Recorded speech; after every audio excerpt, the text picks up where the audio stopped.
Vinte, espectador do programa Gente que Fala, boa tarde, seja bem-vindo. Meio-dia em ponto em São Paulo. Nós estamos no ar na Rádio Trianon, AM 740 de São Paulo, e Rádio Universal, AM 810 de Santos. Você nos vê por imagens nas redes sociais, no Instagram, no Facebook e também no YouTube. Clique no sininho para receber as notificações das nossas transmissões aí pelo YouTube. Ouça os nossos podcasts no blog gentequefala.com.br e, a partir de agora, interaja pelo WhatsApp no 973350038, de novo, 973350038, e também pelas redes sociais, pelo Instagram, pelo Facebook, marcando sempre a hashtag Programa Gente que Fala. Hoje é quarta-feira, dia de falar de saúde, de bem-estar por aqui, e os nossos convidados para esse bate-papo, para as análises dos nossos assuntos sobre saúde, são os seguintes. A doutora Selma Soriano, hematologista, ela é responsável pelo serviço de hematologia do Hospital HSAMP, é especialista em hematologia e hemoterapia da Associação Brasileira de Hematologia, Hemoterapia e Terapia Celular. Seja bem-vinda, doutora Selma. Tudo bem por aí? Boa tarde, obrigada pelo convite. Boa tarde aos ouvintes, boa tarde, Mauro. Estamos aqui para esclarecer as dúvidas. Muito obrigado pela presença. Também com a gente o doutor Alessandro Neves, ginecologista, obstetra, supervisor do Internato de Ginecologia e Obstetrícia da Universidade de São Caetano do Sul. Seja bem-vindo, doutor Alessandro. Como estão as coisas? Tudo ótimo, obrigado pelo convite. Sempre um prazer estar aqui conversando com você. Muito obrigado. Também conosco o Fred Frigner, psicólogo, coach e gestor estratégico de treinamento e desenvolvimento. Fred, bem-vindo ao Gente que Fala. Boa tarde, Mauro. Obrigado pelo convite. Boa tarde a todos os ouvintes. E também com a gente, fechando aqui a nossa bancada da saúde e do bem-estar, doutor Danilo Galante, urologista, integrante, ele é titular da Sociedade Brasileira de Urologia e também é doutor pela Faculdade de Medicina da USP, doutorado pela Faculdade de Medicina da USP. Seja bem-vindo, doutor Danilo. Oi, Mauro, boa tarde. Boa tarde a todos. Vamos começar aí essa mesa. É um prazer. Vamos lá. O nosso primeiro tema, claro, não poderia deixar de ser a questão da pandemia. Olha, pessoal, 6 meses depois da primeira notificação de coronavírus na China, em 31 de dezembro de 2019, e agora com mais de 10 milhões de casos e de 500 mil mortes pelo mundo, a Organização Mundial da Saúde alertou ontem que o pior está por vir. Segundo a OMS, a Covid-19 segue crescendo rapidamente nas Américas e começa a avançar com força no sul da Ásia e também na África, com um pico previsto para chegar no fim de julho. A mensagem da entidade aos governantes segue sendo: teste, rastreie, isole e faça quarentena. Doutora Selma, eu começo com a senhora fazendo o seguinte questionamento. A gente tem visto aí nos últimos dias o aumento da expectativa em relação à produção de vacinas, esse trabalho que vem sendo feito por Oxford, um trabalho que vem sendo feito também pelos chineses, o Brasil envolvido nessas duas possibilidades. Então, nós temos boas expectativas em relação ao futuro breve. Aí. Qual a sua avaliação sobre esse olhar pessimista da OMS de que o pior está por vir? Eu acredito que a OMS ela quer dizer que as mudanças de hábitos e as mudanças culturais elas são extremamente necessárias. Então, eu enxergo essa visão negativa na dificuldade que nós vamos ter de adquirir novos hábitos até essa vacina chegar, né? Então, existe uma resistência às mudanças muito grande da população, às vezes falta de orientação, e também esse impacto econômico, né, que é tão desastroso com relação a essa pandemia, né? Então, eu vejo dessa forma. Em relação à vacina, então, a Inglaterra, a Oxford está à frente disso. Nós temos aqui em São Paulo o Instituto Butantan, onde o Dr. Dimas Covas está coordenando também essa integração importante com a China, porque, afinal de contas, esse vírus começou lá, a experiência deles é grande, muito grande, o conhecimento deles, com certeza, é importante também. Então, eu acho que essas dificuldades dessa integração das necessidades de mudança cultural, eu vejo por esse lado, né? E nós vamos ter que nos adaptar. Aliás, já estamos fazendo isso, né, Mauro? Então, essa é a minha avaliação. Não sei se é isso que você... se tiver mais alguma coisa, me oriente aí, me foque, por favor. Sim, deixa eu ouvir o doutor Alessandro também. O mesmo questionamento. Qual é o seu olhar, doutor Alessandro, a partir da sua área em relação a esse, digamos, olhar pessimista da OMS, sendo que a gente tem aí pela frente boas expectativas, pelo menos no que se refere à questão das vacinas? Eu acredito que são dois aspectos importantes. O primeiro é que, embora nós tenhamos recebido aí notícias promissoras em relação a algumas vacinas, ainda não existe nada de absolutamente concreto, né? Todos nós sabemos que qualquer nova tecnologia em termos de tratamento, com medicamento ou qualquer outro tipo de intervenção, ela exige, demanda tempo, né, para que todas as etapas científicas de uma pesquisa sejam cumpridas. Então, embora exista um esforço aí multicêntrico, né, são vários os centros no mundo que trabalham dentro da perspectiva de uma vacina, eu acho que a gente efetivamente ainda não tem um prazo para que isso efetivamente chegue a todos nós. E um outro aspecto que eu acredito que a OMS leva em consideração para esse pensamento pessimista é uma falta de coordenação, né? A gente tem visto uma falta de coordenação global, né? Acho que cada país, cada continente, cada região acaba tomando uma conduta diferente no enfrentamento da pandemia, alguns mais radicais, com quarentenas mais rigorosas, outros no outra ponta, né, no outro espectro. Então, eu acho que essa falta de coordenação também traz uma perspectiva negativa, principalmente quando você bem falou, Mauro, que a doença tem, aí neste momento, se espalhado bastante em países em desenvolvimento, que é o caso da maioria dos países africanos, países americanos e também alguns países asiáticos. Então, essa falta de coordenação nesses países, aliado ainda à falta de uma realidade efetiva da vacina, traz a esse pessimismo, né? Em relação à minha especialidade, como em todas as outras, há um impacto. Então, só para a gente ter uma ideia, dar um exemplo, né? Dentro da ginecologia, assunto que também aborda a urologia, casais que estão tentando engravidar e que precisam de procedimentos como inseminação artificial ou fertilização in vitro, neste momento não estão podendo fazer esses procedimentos. Há uma recomendação para que se postergue, né, a realização de captação de óvulos, transferência de embriões, e muitas mulheres, né, acabaram postergando uma gravidez por conta dessa pandemia. Então, dentro desse quadro pessimista, existe um impacto muito grande nas diversas áreas aí de atendimento da medicina. O Fred, nessa esteira do que salientou o doutor Alessandro agora, em relação ao que está sendo postergado, na psicologia, o que é que está sendo postergado que pode ser acrescentado aí nesse caldo pessimista? Ok.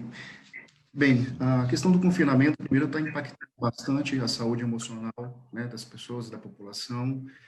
A gente já tem aí, né, índices, um aumento do índice de estresse, e isso faz com que também seja um alerta tanto para o governo quanto para as empresas também, que tenham mais cuidado psicológico com os colaboradores, também com a população.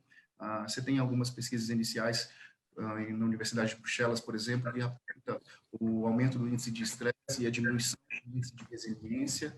E pensando do ponto de vista da própria psicologia positiva, quando a gente tem um olhar pessimista e se conecta com, né, um pensamento somente pessimista, isso invalida a possibilidade de a gente criar estratégias, produtos, serviços e vislumbrar soluções, né? Haja vista que a gente tem um impacto econômico grande, há muitas pessoas perdendo os empregos, e somente um olhar que eu não possa ter foco somente no pessimismo, o que não significa eu não ser realista, não vai fazer com que eu me mova e não tenha motivação para conquistar as coisas. Um outro aspecto que eu entendo também é a questão dessa segurança, né? Enquanto a ansiedade você vai se fazendo presente nas pessoas, enquanto esse pensamento ansioso em relação às inúmeras possibilidades que podem aí estar acontecendo com o não vislumbrando a chegada da vacina. Então, isso afeta a população como um todo, e é importante que a gente tenha um acompanhamento, as empresas tenham um acompanhamento mais próximo dos seus colaboradores, porque isso vai impactar tanto na saúde, na qualidade de vida deles, quanto também na produtividade, quanto também é importante que o governo também tenha impacto também, cuidando da população do ponto de vista da saúde emocional e saúde mental da população. Doutor Danilo, o seu olhar, a sua avaliação sobre esse recado pessimista da OMS de que o pior ainda está por vir em relação à pandemia de Covid-19. Bom, Mauro, eu vou complementar um pouquinho, acho que a fala de todo mundo, da visão médica, de urologista e também de pessoa, né? Porque acho que todos nós somos atingidos não só como profissionais, mas como seres humanos, né? A gente também está perdendo a parte social, a parte de lazer, e acho que a gente é impactado. Eu acho que muito dos sentimentos que a gente tem como pessoa, a gente pode levar isso, extrapolar para o paciente, para a população em geral. Então, eu sempre converso muito com meus pacientes sobre a pandemia, não tem como fugir desse assunto, né? Independente de qual seja a queixa, e eu sempre falo que eu acho que o pior para a gente é a ansiedade, é o fato da gente ter uma expectativa e não saber qual é a realidade, né? O fato da gente ter uma expectativa de que tudo acabe logo, de tudo que volte ao normal, ou pelo menos ao que a gente está chamando de novo normal, e no fundo a gente não sabe quando isso vai acontecer. A gente vê que isso já aconteceu há 100 anos atrás, na pandemia da gripe espanhola, isso aconteceu na época das guerras, então uma guerra que era para durar 1 ano, durou 7 anos, 8 anos, e as pessoas vão perdendo a expectativa, vão perdendo o otimismo de que as coisas melhorem. Eu acho que a função da OMS é alertar, é orientar, é dizer para todo mundo o que deve ou não fazer, então aquelas ações de fique em casa, faça a parte dos cuidados higiênicos, isso aí é obrigação da OMS, né? Concordo com o Fred em relação à parte psicológica. A urologia ela tem uma situação psicológica bem interessante quando a gente fala de doenças sexuais. Piorou a vida sexual de todo mundo, né? Então, uma queixa muito frequente é impotência, ejaculação precoce, porque são doenças intimamente ligadas com quadros ansiosos e quadros depressivos. Eu cheguei à conclusão que quem tem ansiedade, essa ansiedade tende a piorar. Quem tem ansiedade grave tende a ter síndrome do pânico. Quem tem depressão tende a ter tendências suicidas. Então, eu acho que do ponto de vista psicológico, mais do que tudo, é um enfoque que a gente tem que levar muito em consideração. Em relação às doenças, eu de um tempo para cá, eu estou particularmente preocupado com o restante das doenças. Eu sei que a pandemia tem piorado a vida de todo mundo, mas eu estou começando a ver que os pacientes estão deixando de serem cuidados de todas as outras doenças. O hipertenso está ficando mais hipertenso, daqui a pouco ele vai infartar e vai ter um derrame. O paciente diabético ele não está cuidando da ferida, vai infectar e ele vai levar para uma perda do membro. E as pessoas estão começando a não dar bola, por exemplo, para câncer. Tem algumas campanhas, né? Não deixe de tratar o seu câncer. Eu, particularmente, tenho câncer de próstata, rim, bexiga.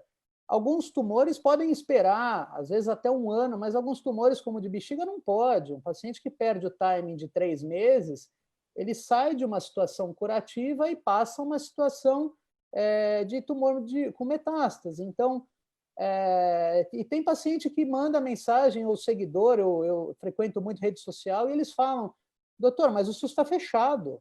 Eu entendo tudo isso que você está falando, mas o SUS está fechado. O AME não está atendendo urologia, não está atendendo ginecologia.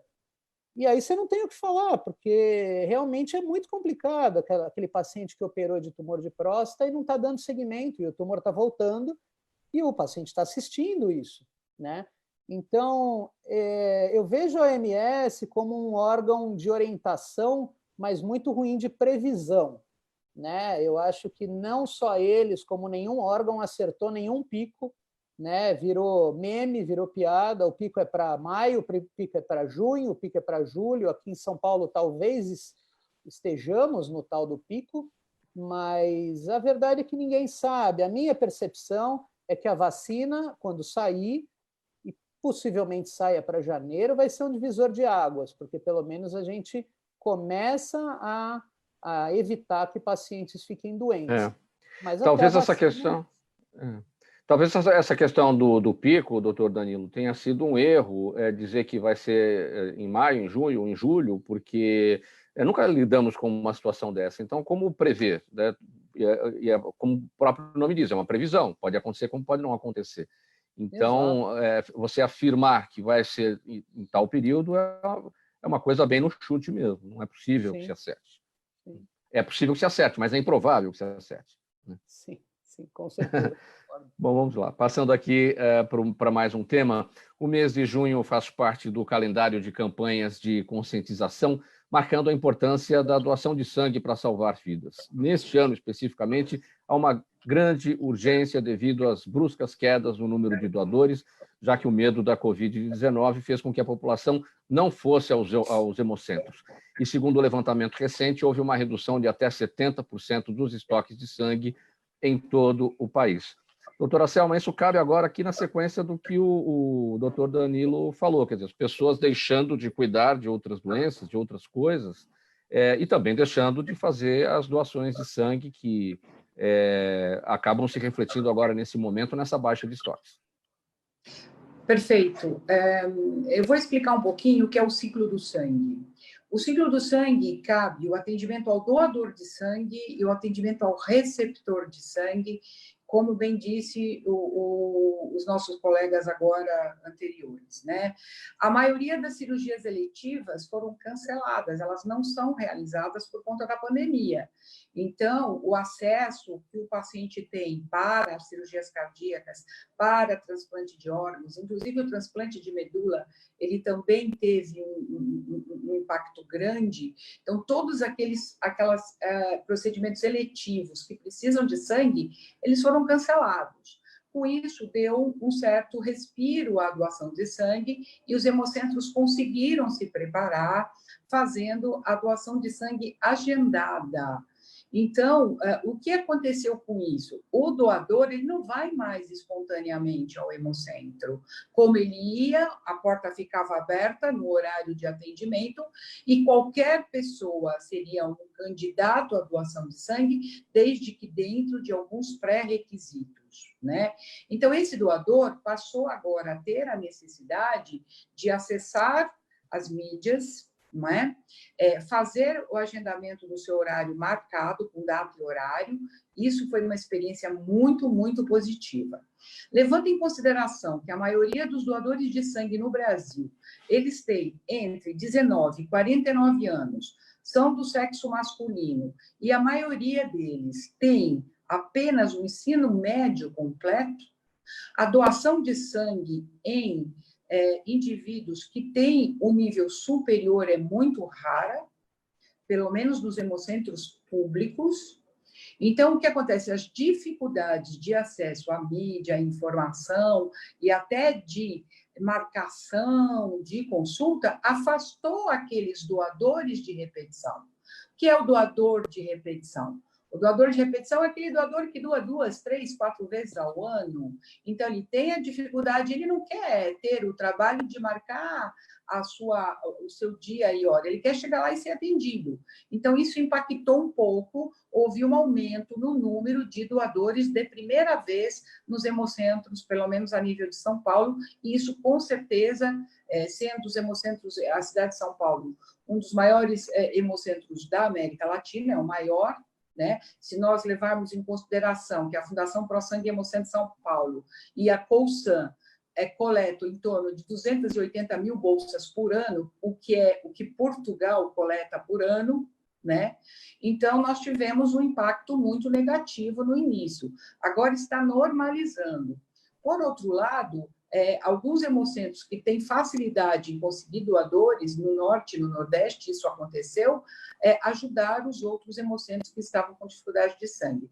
Então, as cirurgias, o impacto foi, as cirurgias foram adiadas, então houve prejuízo no atendimento das outras patologias, como o colega acabou de explicar, e os pacientes têm medo de ir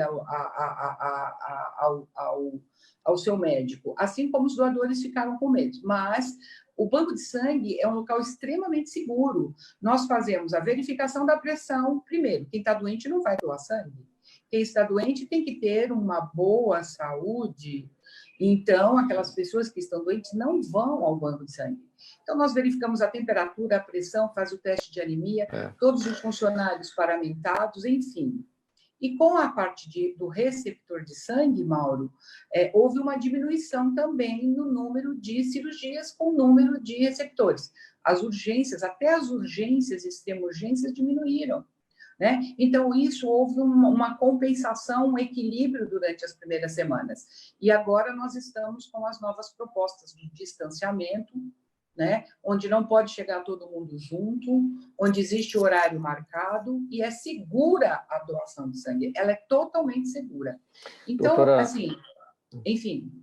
Doutora Selma, qual é o percentual de doadores de sangue no Brasil hoje? Está dentro do que preconiza a Organização Mundial da Saúde em relação aos países desenvolvidos? Perfeito. No Brasil, 1,8% a 1,9% da população brasileira doa sangue, é muito pouco. Nos Estados Unidos, na América do Norte, esse número é em torno de 5,7%. E na Europa, 7,5% da população europeia doa sangue. Então, nós teríamos que ter, no mínimo, o número em torno de 3,5% a 4% da população doando, o dobro do que está doando. E isso é problema cultural.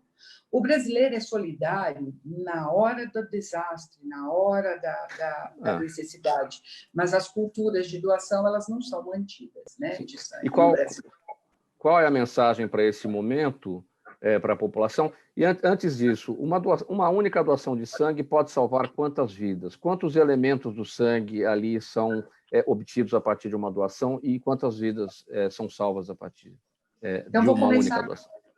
Ok, começar pela última pergunta. O indivíduo doa em torno de 410 a 450 ml de sangue total. Nós conseguimos separar as hemácias, que são os glóbulos vermelhos, o concentrado de plaquetas para coagulação e o plasma fresco congelado. E também o fator 8, que é um fator, uma proteína plasmática de coagulação. Então, nós podemos atender 4 pessoas, a depender do que a pessoa precisa, né? E qual foi a primeira pergunta, Mauro, por favor? Eu havia perguntado qual a mensagem para a população agora nesse momento e o que a senhora já respondeu dos elementos do sangue. Certo. A mensagem fica aqui, assim, as pessoas podem se dirigir e devem se dirigir aos hemocentros, é totalmente seguro, não há risco nenhum para a pessoa se dirigir. O risco que existe é o transporte, então todos os cuidados com o transporte eles devem tomar para chegar até o hemocentro. Chegando no hemocentro é totalmente seguro. E que compareçam. O altruísmo, que é a doação voluntária e sem nenhum interesse de ganho direto ou indireto, apenas 1 a 2% da população que doa é altruísta. Então, é aumentar esse número do altruísmo, que é eu vou doar meu sangue, mesmo que eu tenha um prejuízo do meu tempo, do meu transporte, levo uma picadinha no dedo, né? Deixo lá quase meio litro de sangue. Então, que essa solidariedade permaneça com o doador de sangue brasileiro e que a gente possa aumentar o número de novos doadores para repor aqueles doadores que já têm mais de 60 anos. Né? Com mais de 60 anos não pode doar pela primeira vez. Então, o recado que fica é que, por favor, compareçam às unidades de atendimento aos doadores para repor os estoques utilizados. Seguindo aqui com a nossa conversa sobre saúde e bem-estar, nesta edição do programa Gente que Fala, você nos acompanha pela Rádio Trianon, AM 740 de São Paulo, Rádio Universal, AM 810 de Santos, também pelas redes sociais, Instagram, Facebook. Estamos ao vivo no YouTube. Marque aí, clique no sininho para receber a notificação de todas as nossas transmissões e participe pelo WhatsApp 973350038. O nosso próximo tema aqui para a conversa com os nossos especialistas diz respeito ao seguinte: no último dia 18 de junho foi celebrado o Dia Mundial de Conscientização sobre o Câncer de Rim. E este ano o lema da campanha foi "Precisamos falar sobre atividades físicas", trazendo o alerta sobre uma das formas mais eficazes de diminuir as taxas de câncer renal. Estudos mostram que ser fisicamente ativo reduz o risco de câncer de rim em 22% e ajuda nos resultados do tratamento em até 15%, além de reduzir potenciais efeitos do câncer, como fadiga, ansiedade e também a depressão. Doutor Danilo Galante, o que menos tem acontecido nessa fase de pandemia é a atividade física. Como é que fica, então, neste momento, a expectativa em relação ao pós-pandemia nessa questão do câncer de rim? Bom, para nossa sorte, o câncer de rim não é tão frequente quanto o câncer de próstata. Ele é o terceiro tumor mais frequente da urologia. Ele perde para a próstata e para a bexiga. A taxa de letalidade dele também não é tão alta, porque é um tumor de crescimento lento. O tumor de rim ele cresce de 0,5 a 1 centímetro por ano, tá? E a gente tem taxas de cura acima de 90% quando você tem tumores de até 4 centímetros. O que ocorre é que a maioria dos tumores de rim eles são diagnosticados de forma incidental, né? O paciente faz um ultrassom, uma tomografia por qualquer outro motivo e acaba descobrindo uma imagem lá no rim que depois é investigada e pode dar essa suspeita de tumor renal. Que quando pego dessa forma inicial, ele tem uma cura muito, muito alta. Então, por mais que a gente tenha pavor em relação a essa palavra câncer, quando a gente fala de câncer de rim, a taxa de cura é muito alta.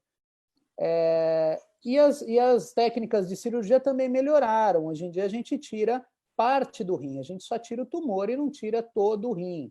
Então, ter tumor renal também não significa perder o órgão quando a gente vai tratar.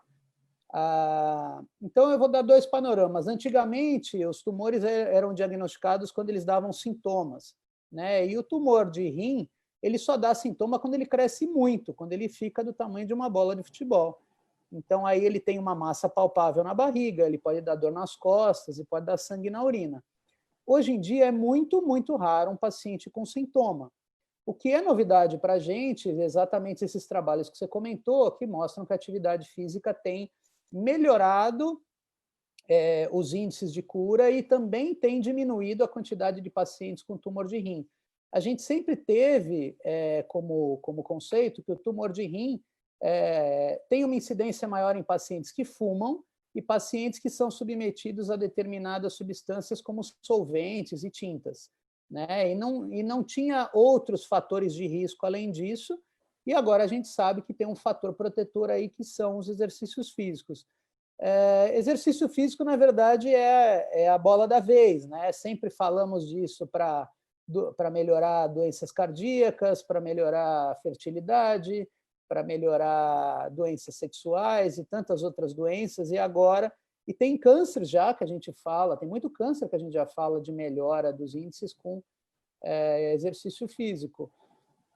Agora, voltando à sua pergunta, eu acho que a gente não pode se preocupar com essa prevenção a ferro e fogo, né? A gente tem condição de fazer exercício em casa, tem condição de fazer uma dieta em casa. Não é tão fácil, né? Não é uma tarefa muito simples quando a gente está em plena quarentena, mas acho que a mensagem tem que ser essa, né? Que as pessoas têm que se exercitar dentro ou fora de casa. E assim foi esse o desafio agora, nesse último 18 de junho, Dia Mundial de Conscientização sobre o Câncer de Rim, de levar para a população essa informação da atividade física em casa?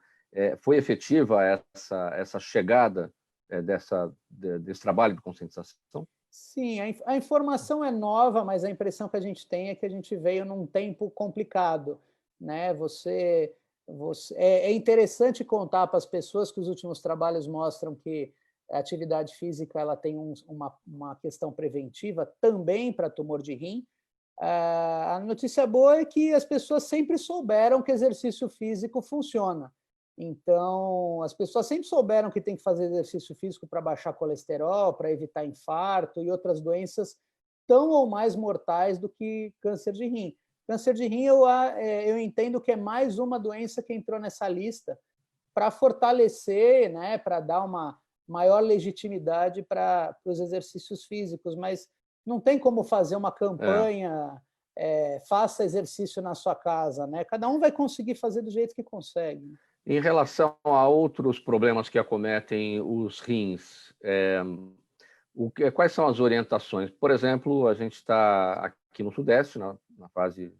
estamos no inverno brasileiro, mas aqui no Sudeste, especialmente esses dias mais frios, as pessoas naturalmente bebem menos água, ingerem menos líquidos e tal. E a gente sabe da necessidade de pelo menos 2 litros de água ao dia para o bom funcionamento dos rins.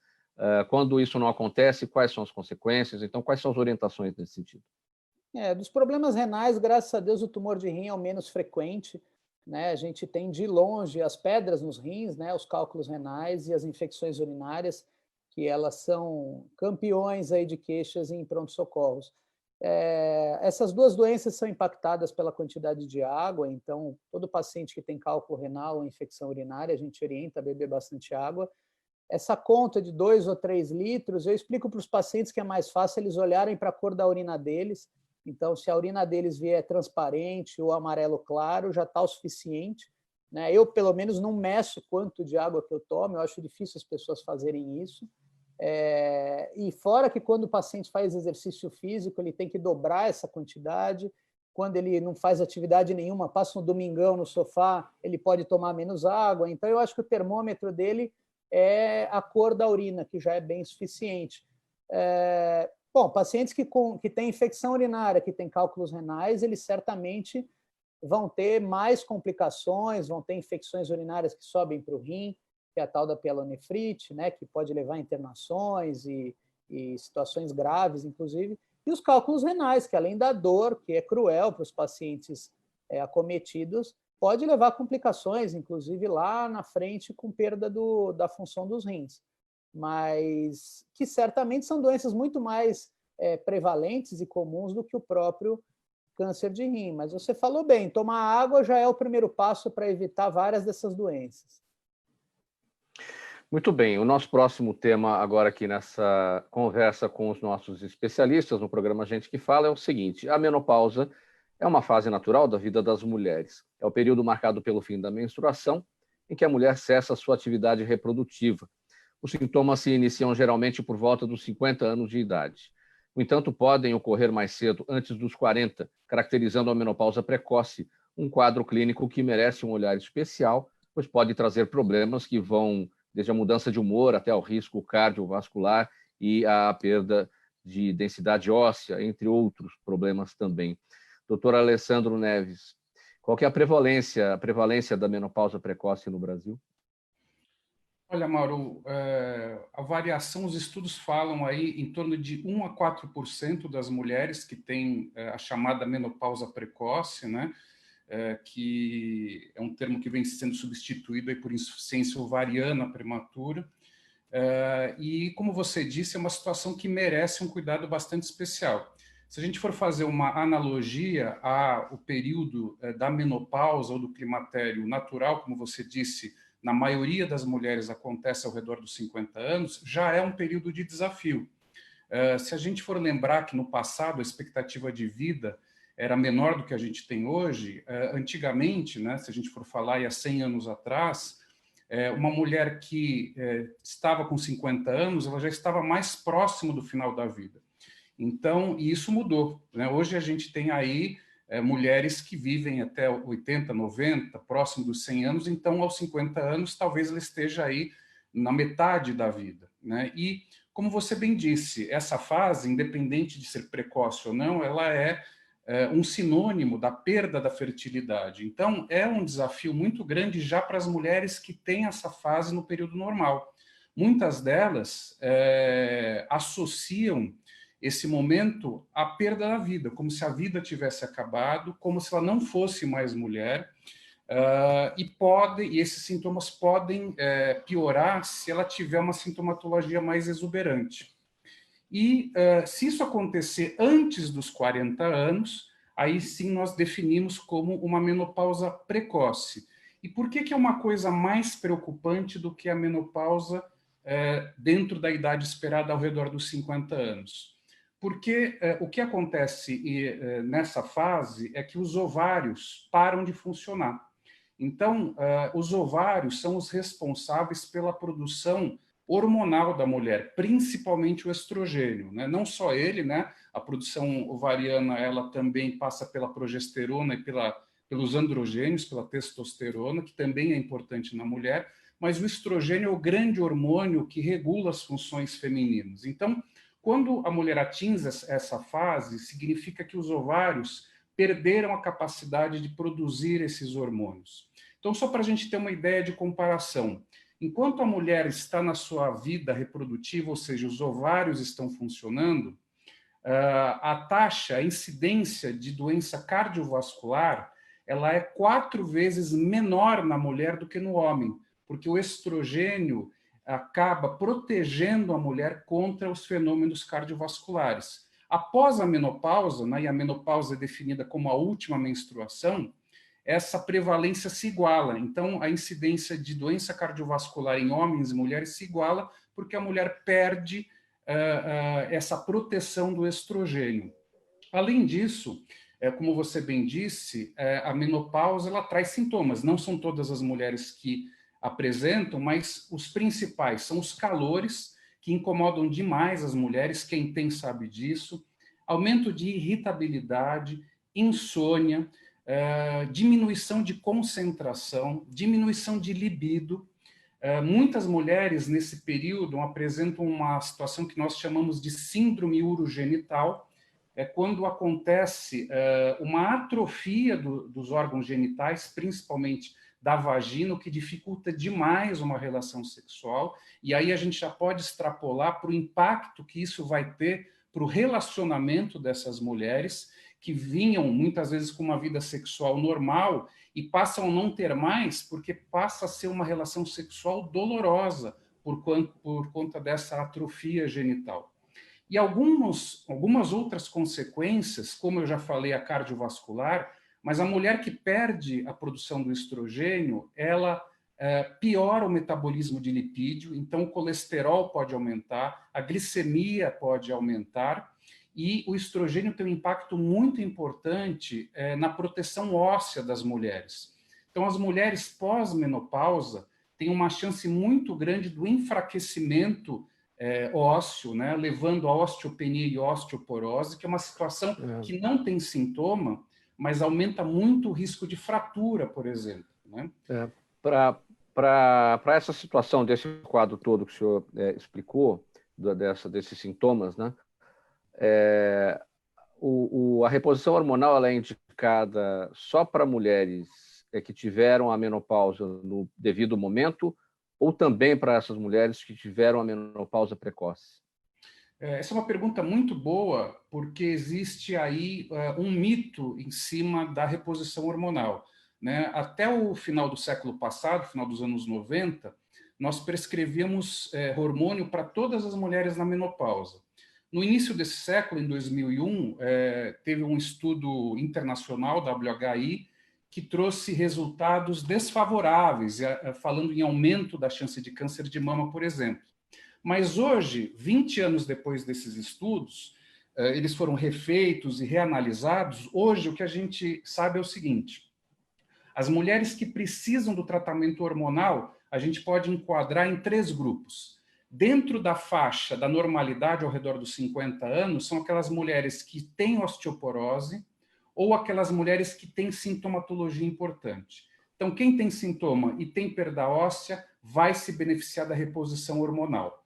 E para aquelas que têm a menopausa precoce, portanto, antes dos 40 anos, essas todas precisam receber a reposição hormonal, porque se elas não receberem, o prejuízo, tanto do ponto de vista cardiovascular, metabólico, ósseo e também de sintomatologia, vai ser muito ruim para a vida delas. Então, quem tem menopausa antes dos 40 ou quem tem ao redor dos 50 com sintomas de osteoporose vai se beneficiar da reposição hormonal. E hoje a gente sabe que, fazendo uma avaliação para quem tem baixo risco de câncer de mama, os benefícios da reposição hormonal são muito maiores do que o risco de um eventual câncer de mama. Seguindo aqui para mais um tema, nesta edição do programa Gente que Fala, que tem tudo a ver com a situação da pandemia. A situação inédita de confinamento e distanciamento social por causa do coronavírus está causando uma outra pandemia, que é a do sofrimento. No campo profissional, o trabalho em home office também exige adaptações e cuidados para não transformar a rotina angustiante e reforçar as crises de depressão e ansiedade, além de variados transtornos também. Fred, tem alguma preparação psicológica para o teletrabalho, para o home office? As pessoas caíram de paraquedas na situação. De repente, todo mundo precisou fazer isso ao mesmo tempo. Uns já estavam acostumados com isso, outros não.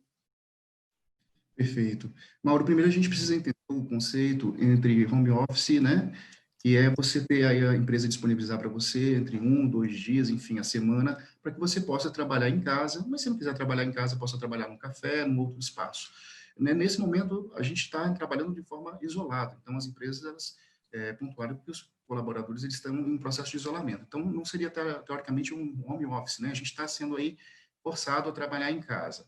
Existe um aspecto dentro de inteligência emocional que é um tema amplo, e dentro de inteligência emocional tem um conceito do autoconhecimento, quanto eu me conheço emocionalmente, quanto eu entendo os gatilhos positivos e negativos que me geram as emoções.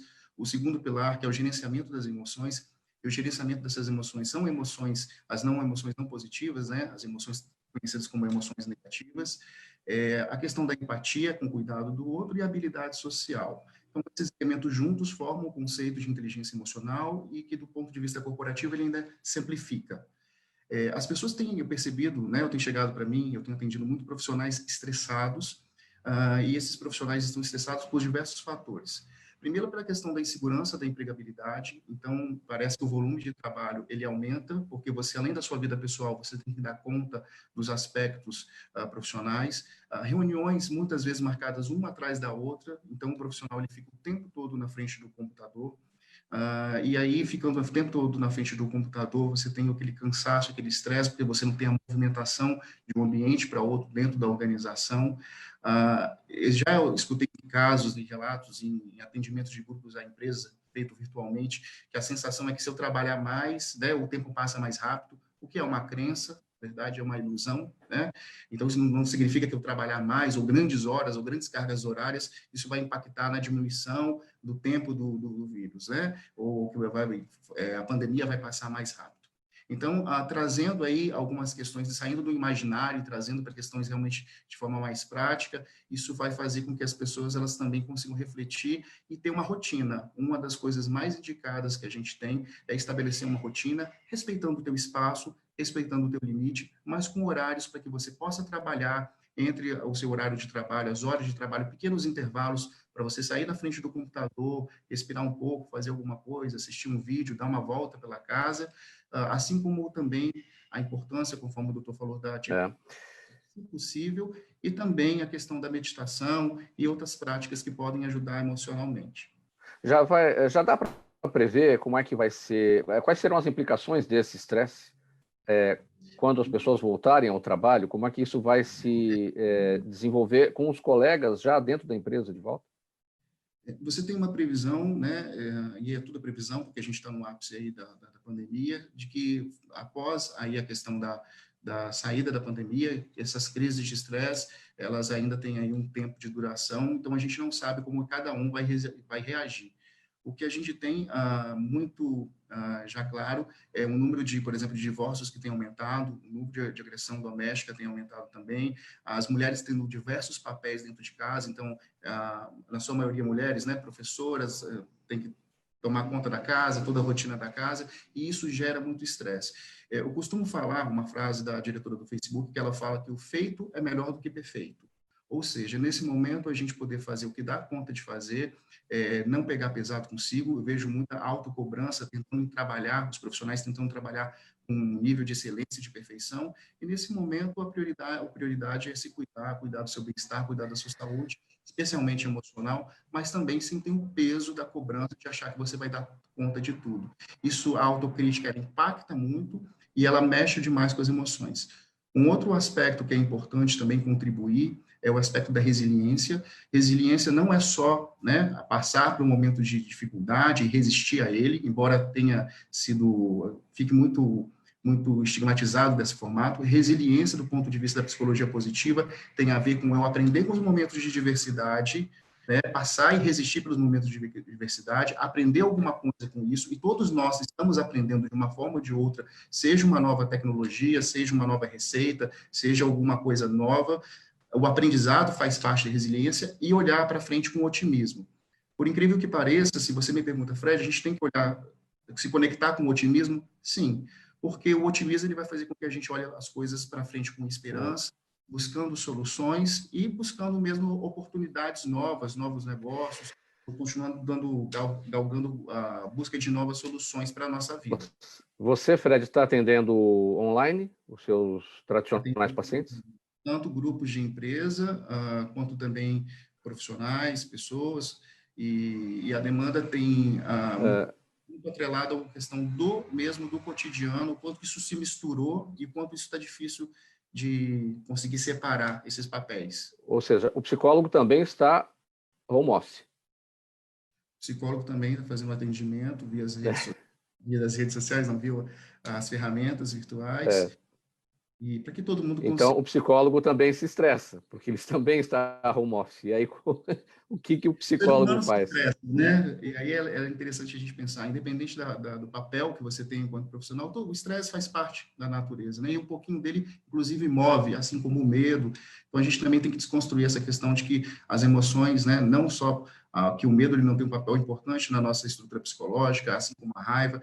A gente só não atravessa a rua com um carro em movimento porque você tem medo. E assim, o medo nesse momento, inclusive, vai fazer com que a gente passe álcool nas mãos, faça os rituais de higiene que são necessários.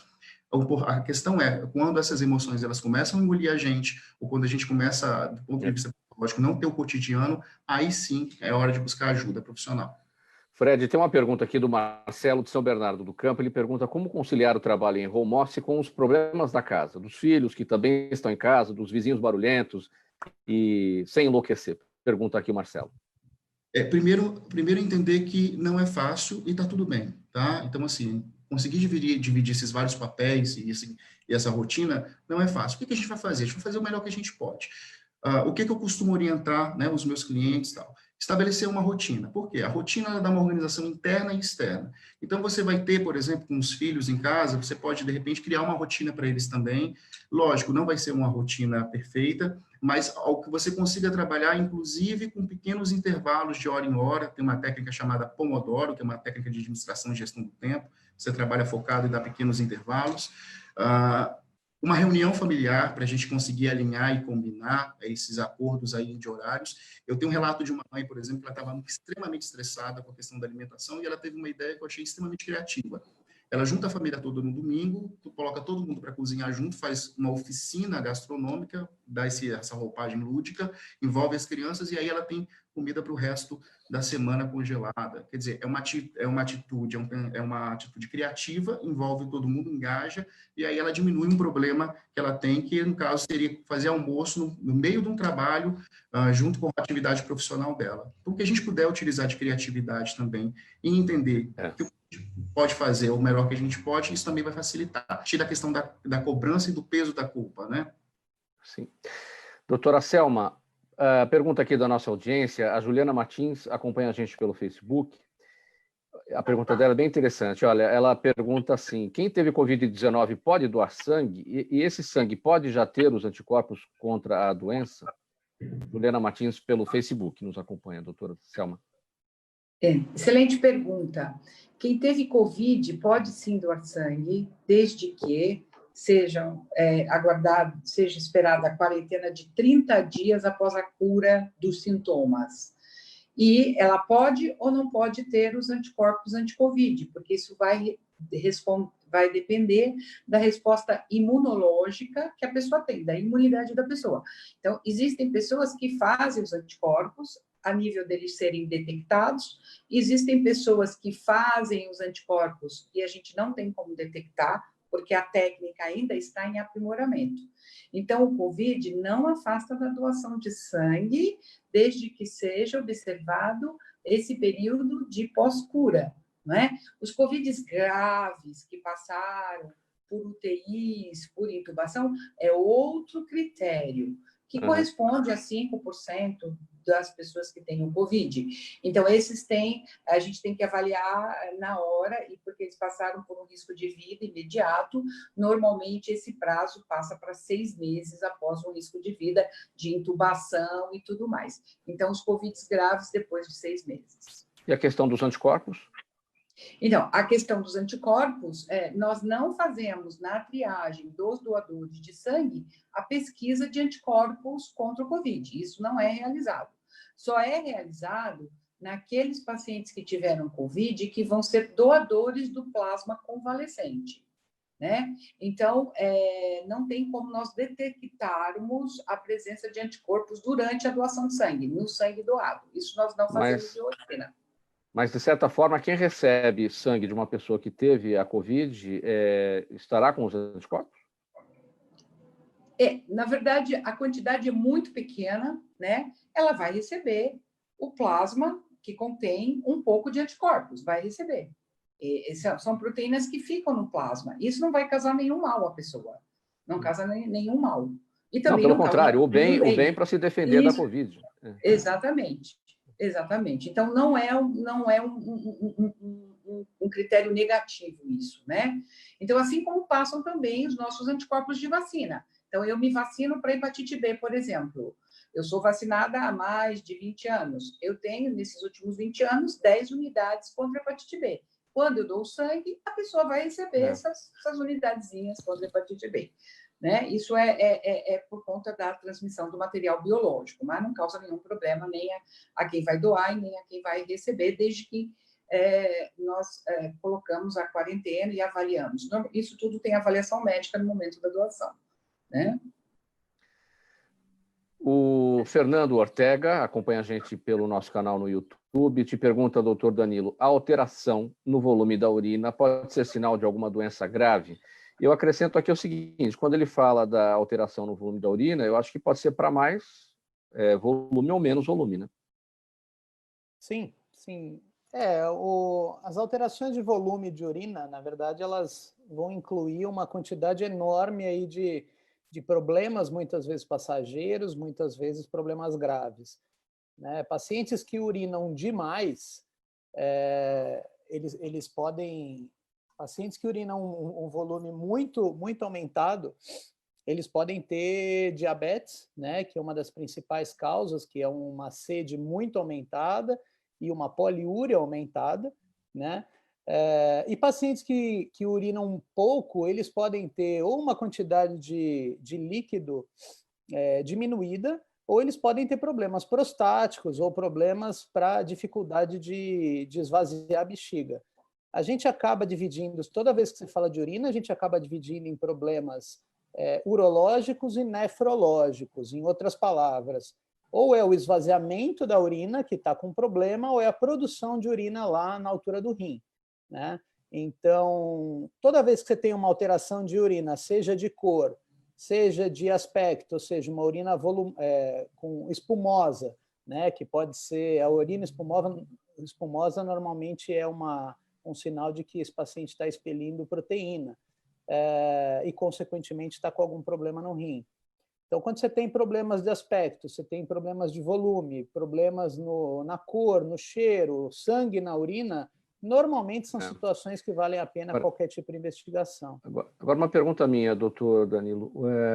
Tem infecções urinárias que não trazem sintomas, não tem febre, não muda o aspecto da urina, Como se defender disso? Porque uma infecção urinária pode causar outros problemas. O senhor destacou mais atrás a questão da pielonefrite, que é quando a infecção urinária sobe para os rins. Né?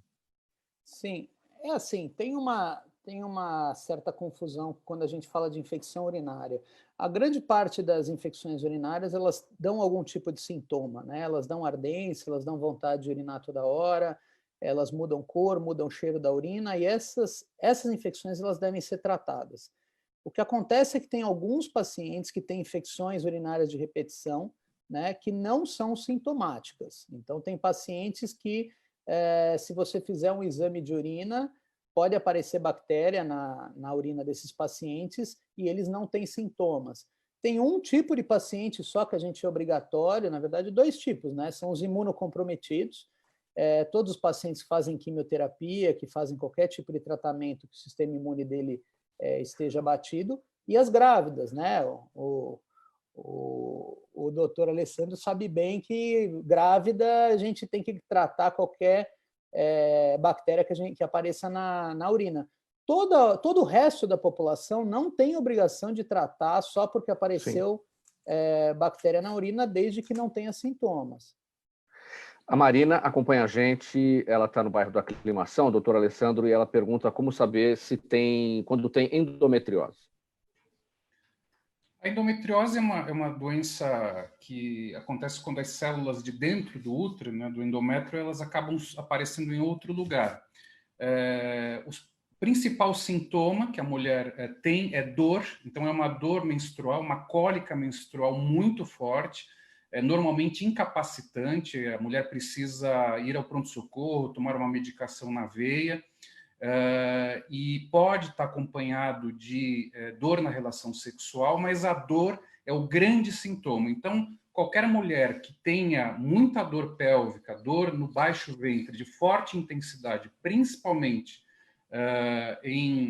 no período menstrual, vale a pena passar por uma consulta ginecológica e a gente consegue fazer o diagnóstico pelo exame físico, e alguns exames nos ajudam, como o ultrassom e a própria ressonância magnética, né? Mas a suspeita é a dor. A dor ela é o principal sintoma, né? Muito bem, está respondido aqui o questionamento da Marina do bairro da Aclimação. Aproveitando que você está com a palavra, doutor Alessandro, a sua despedida, a sua mensagem final, bem brevemente, por favor. Seus canais também. Eu queria só deixar uma mensagem que os colegas já falaram nesse tempo de pandemia, que é não deixar de cuidar da saúde, né? Acho que o Danilo falou bastante sobre isso. A gente fala muito de coronavírus e acaba só falando de coronavírus. Então, nós não podemos descuidar da nossa saúde. Então, a gente precisa ir ao ginecologista, fazer os nossos exames de Papa Nicolau, mamografia. Os homens precisam ir ao urologista. As pessoas que podem, devem doar sangue. As pessoas que e hoje cada vez mais têm problemas de saúde mental, não abandonem a sua terapia, o seu tratamento psicológico e psiquiátrico. Acho que a mensagem que eu quero deixar é essa: não esqueçam da sua saúde como um todo, né? Não é só coronavírus que a gente tem. Doutora Selma, em poucos segundos, sua despedida, por favor. Obrigada pelo convite. Eu gostaria só de reforçar a presença dos candidatos à doação nos hemocentros para tentarmos sempre manter os estoques em dia e não faltar sangue para os pacientes que precisam, que é uma maneira de salvar vida, não é? A doação de sangue. Obrigada. Fred, sua mensagem final, poucos segundos. Eu quero agradecer o convite e também deixar aí as pessoas me cuidando aí do autocuidado, especialmente estabelecendo uma rotina saudável um hábito saudável vai ser fundamental para a questão das emoções positivas nesse momento. E, doutor Danilo, você encerra a sua mensagem final. Bom, eu só vou reforçar o que o doutor Alessandro falou, que basicamente é a mesma mensagem que a minha. As pessoas não podem esquecer das outras doenças. Covid certamente é uma preocupação para todo mundo, mas as outras doenças elas causam tanto ou mais problemas do que o Covid. Agradeço a participação, agradeço a paciência de todos. Obrigado, Mauro, pelo convite. Eu agradeço a presença de todos os nossos especialistas aqui nessa edição do programa Gente que Fala. Na mesa de som, o Sérgio Souza, que também é o gerente técnico da Rádio Trianon, a apresentação minha, Mauro Friesman, pauta e redação Pedro Schiavon, a diretora de produção a Zenilda Salvato, a direção-geral do jornalista Fausto Camunha, e do outro lado, você, ouvinte, espectador, a razão da nossa presença aqui todos os dias. Muito obrigado pela audiência, tchau e até amanhã.